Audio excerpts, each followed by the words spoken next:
This is R.D. Sharma solution class 12 chapter 12 higher order derivatives. Exercise is 12.1. So we have the parametric form, that is we don't have x or y on the right hand side. We have a different variable. For example, here t, somewhere we have seen theta. So what we'll do here is, in order to find out the double derivative, or you can say the higher order derivative, we have to take x like this as a cos t plus t sin t. Now there is a mistake here, but I'll just tell you later on. So dx by dt, you must understand how we are going to approach. So dx by dt is a, cos t is minus sin t, and t sin t, I will do it separately. Let us do it here, t sin t. So when we do the dx by dt, we are doing it respect to t. So t will be differentiated in the way the x is differentiated. So we have t, sin t is cos t, plus sin t, differentiation of t is 1. So we have t cos t plus sin t. We can just directly write this, t cos t plus sin t. And we can see sin and my negative sign can be cancelled. So you have a t cos t. Now coming to the y part. Now you see this is a sin t minus cos t. So there is something here which is lacking, but let us do it. If this question comes, then you can always do like this. A sin t is cos t is minus sin t. And so when you divide these two, that is what you have to do is dx by dt, dy by dt you have to do. In order to get dy by dx, you have to divide these two in order to get dy by dx, and then you can go for d2y by dx2. So when you do this d2y by dx2, that is the second derivative of dy by dx, you need to have dy by dt, dx by dt. But if you divide these two, at cos t and a cos t is plus sin t, there is no way you are going to get sec cube t by at. We can see here. So there is a slight change. I will add one thing and you will see that this question will be easily solvable and this result can be achieved. So let us do it like this. We have to introduce certain thing because we need to be sure that these two are similar. That is a cos t plus t sin t. So you need to have a sin t minus t cos t. Minus t cos t. So there will be an equilibrium now. There will be a possibility of proper solution now, because questions are meant to be solved. They are not meant to be to get the student to stuck somewhere. So now let us do it like this, a sin t minus t cos t. So a sin t is cos t, differentiating now. T cos t differentiation is t cos t is minus sin t. Then we have cos t here, differentiation of t will be 1. So you have cos t minus t sin t. So it is negative, so I'll just change the sign. It will be plus t sin t minus cos t. Here again the cos t and minus cos t cancels. Now you see that at cos t or dx by dt, dy by dt has come as at sin t. This seems quite relevant now. Okay, now dy by dx, you know already how to find it out. Dy by dx is dy by dt divided by dx by dt. So at gets cancelled, sin t by cos t is tan t. So dy by dx now is tan t. So d2y by dx2 is what? Tan t sec square t. But you are not differentiating with respect to t, you are differentiating with respect to x. So you have to differentiate t again. So you have to write dt by dx also. So dt by dx,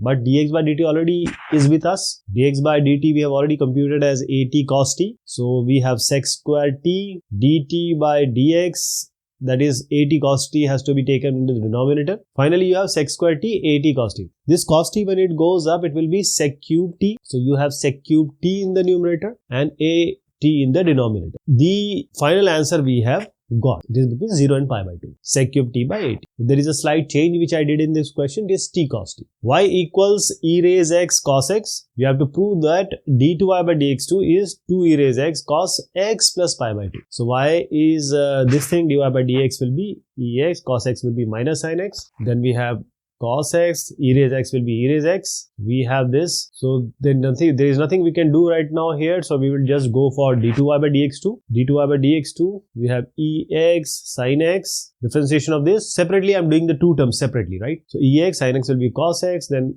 I'm applying the product rule, so sin x and e to the power x. Just write it here because it was negative, so I'm putting a negative sign also. Minus e raise x cos x minus sin x e raise x. Cos x into e raise x. So we'll do it again, means separately. So ex cos x. So cos x is minus sin x, then we have cos x, e raise x is e raise x. So let us put it here. So we have e raise x cos x first I am writing, then we have a negative e raise x sin x. Okay, now see the terms which can be cancelled. Those terms which are similar but with different sign can be cancelled. So we are cancelling e raise x cos x here. Then we have e raise x sin, minus e raise x sin x 2 times. So we have minus 2 sin x e raise x. Now the problem is we don't have a cos here. We need to have a cos here. We have 2.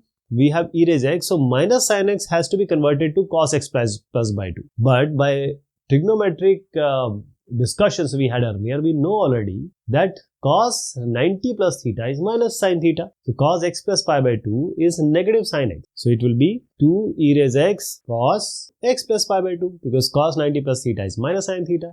Okay, so this is how you are going to write it. This is the whole steps you have to follow. Logic I have already told. So this is a parametric form, and this kind of questions we have already taken. This is how you are going to proceed. It's a very easy solution. That is, the question is not having any kind of say some tricks or some special things. At theta equals pi by 6. So we will be using some certain sine and cos value.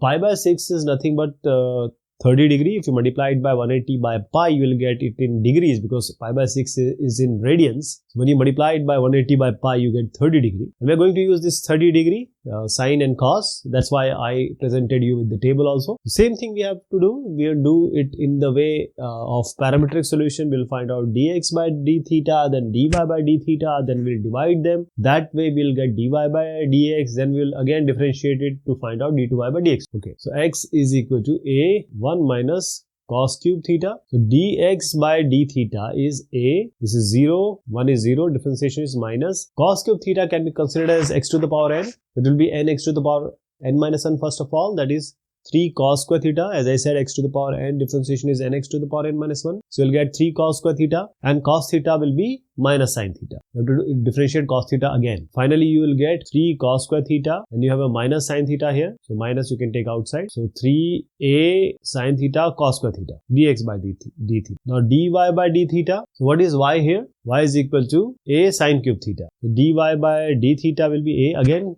it can be considered sin cube as x to the power n.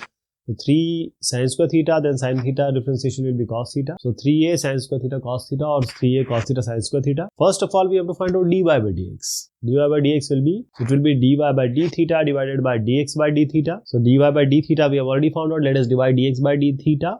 That is, this has to come in the denominator. So we have 3a sin theta cos square theta, and we have this cos gets cancelled, and then 1 sin cancelled, 3a gets cancelled. So you will just get dy by dx as tan theta. Okay, so dy by dx it is. So you need to find out d2y by dx too. So tan theta is what? It's sec square theta simply. But still, you will not stop here. You have to do d theta by dx also because you are not differentiating with respect to x. Here, you are differentiating with respect to x, but there is no x on the right hand side. That's the situation. Now you already know dx by d theta we already computed. So this d theta by dx, actually dx by d theta has to be written, and that will go into the denominator.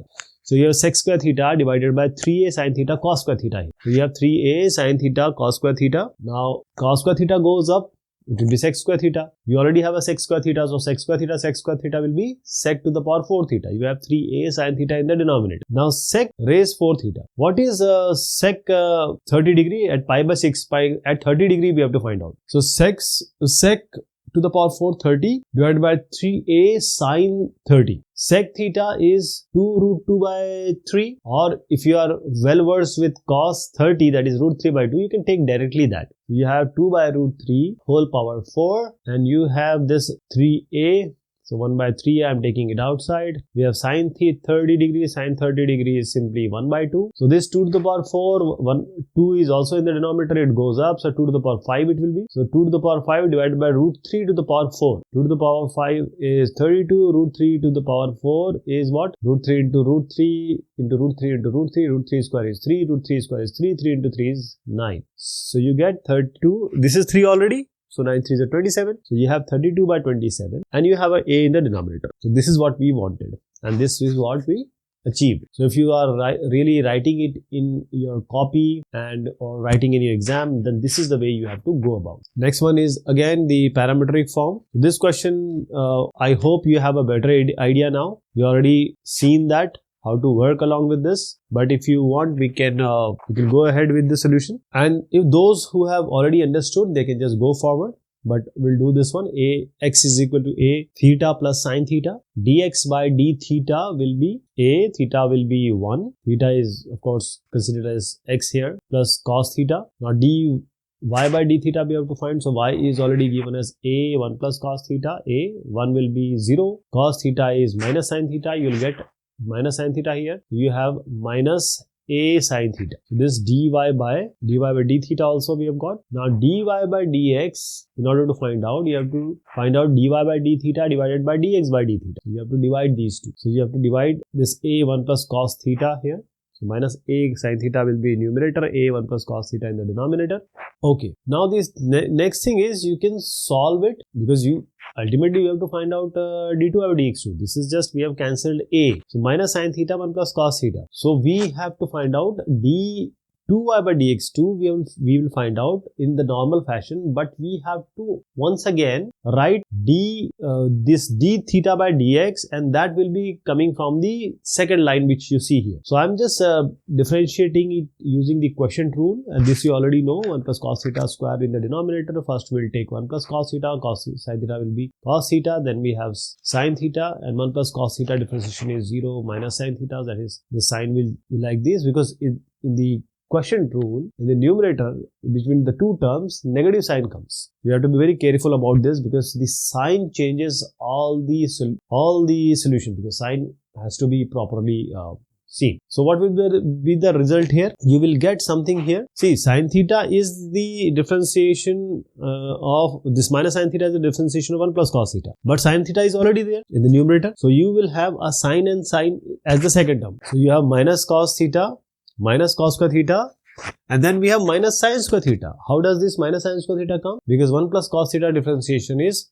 minus sine theta, but you already have a sine theta. The sine side becomes sine square, and you have a negative sign in between. As I said, there is a sign in the quotient rule. Always the sign between two terms is negative. So finally we got minus cos theta, minus cos square theta, minus sine square theta. But we can sense that we are getting an identity here. Sine square theta plus cos square theta is 1. That we can easily visualize here. So if you take a negative common from each term, means all of the term has negative, of course. So when you take minus negative out of it, you will get cos theta plus cos square theta plus sine square theta, and sine square theta plus cos square theta is what? 1, right? So you have minus cos theta. You can take minus common here. Cos square theta plus sine square theta it is, and sine square theta plus cos square theta is 1. So you get minus cos theta minus 1. So minus, if you take outside, it will be 1 plus cos theta. So what do we get? Minus 1 plus cos theta divided by 1 plus cos theta whole square. And now you have d theta by dx also.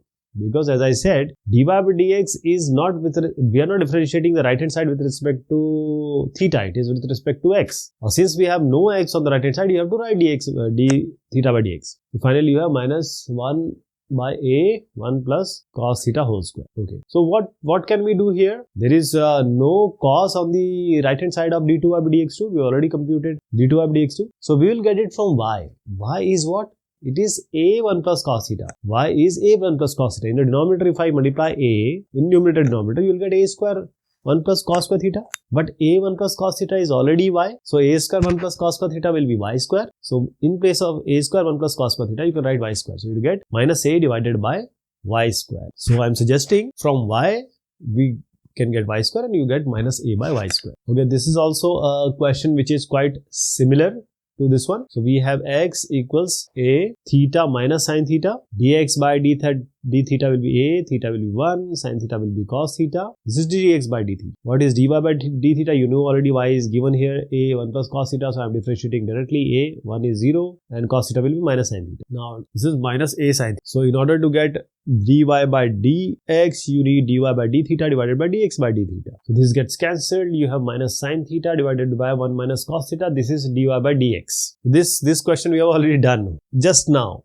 Remember, there we just replace this y with a square 1 plus cos square theta. Remember, 1 minus cos square theta, 1 plus cos square theta, like that. But here you have d theta by dx also. So d theta by dx, d2 by dx2, when you do, you have to have d theta by dx also, which you see here. So I hope you'll be able to solve it, because we have come down to the same question. So this is also the same thing. Finally, when you have gone to d2 by dx2, that is, you have achieved d2 by dx2, you just have to replace it by pi by 2. Since we have done already a question where we replaced x as the theta by pi by 6, here you have to replace theta by pi by 2. So the procedure you have already understood. X is a 1 minus cos theta, y is equal to a theta plus sin theta. So dx by d theta is a, 1 will be 0, cos theta is minus sin theta. So you have minus minus plus. So you'll get only a sin theta here. dy by d theta will be a, theta will be 1, sin theta will be cos theta. This is dy by d theta. Now you want dy by dx. So a1 plus cos theta divided by a sin theta, it will be dy by dx. A gets cancelled here, 1 plus cos theta by sin theta. So dy by dx is 1 plus cos theta divided by sin theta. So now d2y by dx2, we'll find out d2y by dx2. So I'm doing it using the question rule. You can do in whichever way you want. So it will be sin square theta, sin theta will be like this. 1 plus cos theta is 0, cos theta will be minus sin theta, so 0 minus sin theta it will be. I will differentiating 1 plus cos theta, minus 1 plus cos theta will be same here, sin theta will be cos theta. So numerator I am doing, it is going to be minus sin square theta here. Here you have cos theta, I am multiplying cos theta inside, minus cos theta and minus cos square theta. So this question we have already done, sin square theta, cos square theta, we see that it is going to be 1 eventually. The numerator I am just doing right now, minus sin square theta and minus cos square theta, and here minus cos theta. You can take minus common from everywhere, but sin square theta plus cos square theta, we know it is already 1. So in place of minus sin square theta plus cos square theta, it will be negative 1. So this is going to be negative 1 minus cos theta. So you can sin square theta in the denominator also. Okay.